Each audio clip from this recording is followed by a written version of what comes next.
Why do you think the country is so divided? If I was to ask you, what, in your opinion, is the reason for this division, what would your answer be? Well, because I keep winning, and with more and more majorities. So some elite groups may not be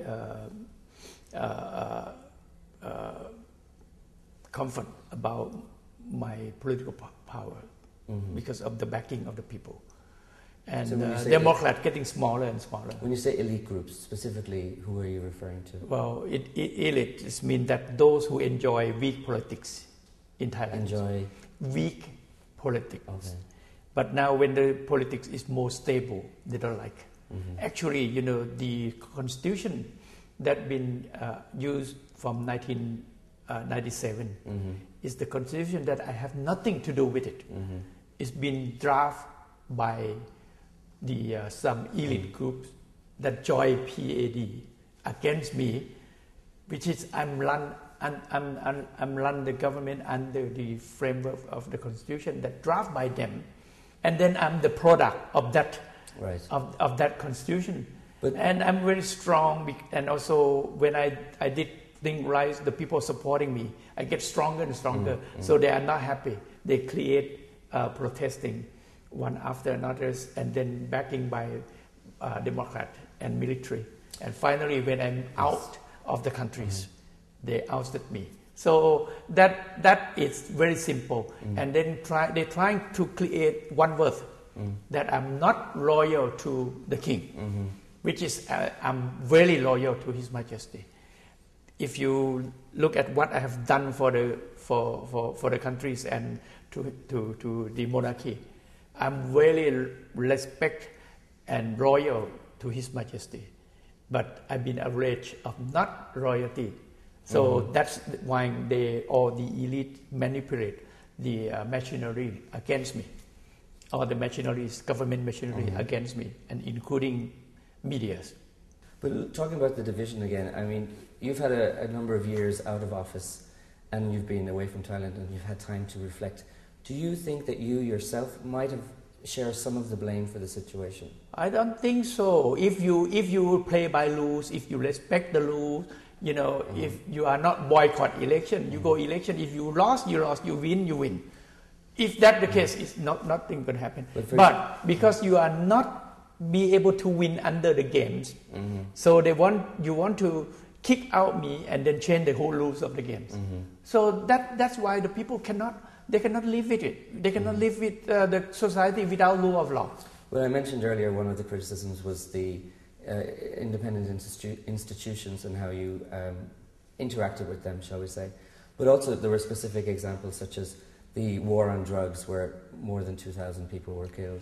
The handling of the South, the rest of South. For the independent bodies, you can see after I left how bad is the independent agency, how bad you can see it. You see, during my administration, still, they may have been criticized somehow if they are not neutral. But now they are really not neutral at all, almost all agencies. You can see that. And then the way they select, they handpick. Yeah, I mean, you also have a reputation for being particularly strict and on the media and press freedom. Is this a fair allegation, fair characterization? You can see that now the media has the freedom or not. After I left, they control everything.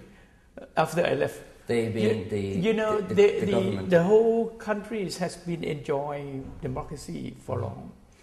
And during my administration, they still enjoy the democracy. But when I've been criticized, I criticize back. Okay. That's all. Nothing I done beyond that. And I'm very straightforward.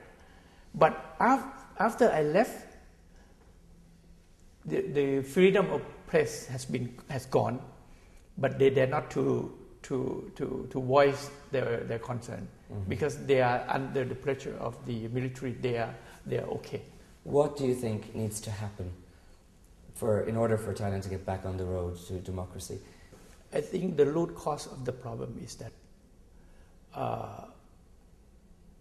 because I gain momentum of being government and getting more popularity from the people. and I've been false alleged of not loyal to the king. So this is when do you correct what is went wrong, things will be better. Actually, I'm not. I'm very loyal to His Majesty. Mm-hmm. If that has been turned back, that I'm loyal to the king, so all the things will be changed.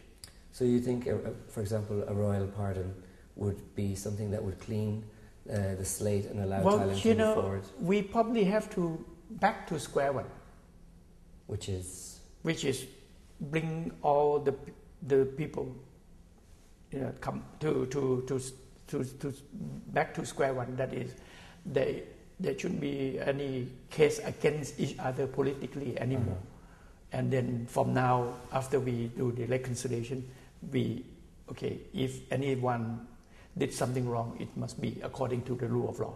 From a procedure point of view, how would that happen? Would it require a royal pardon? It can be reconciliation law for reconciliation, which would be who would the parliament. The parliament, okay. Yeah, and the parliament and also must approve by His Majesty. For extracts of the transcript of this interview, and for free access to other review articles on the subject, please go to fear.com.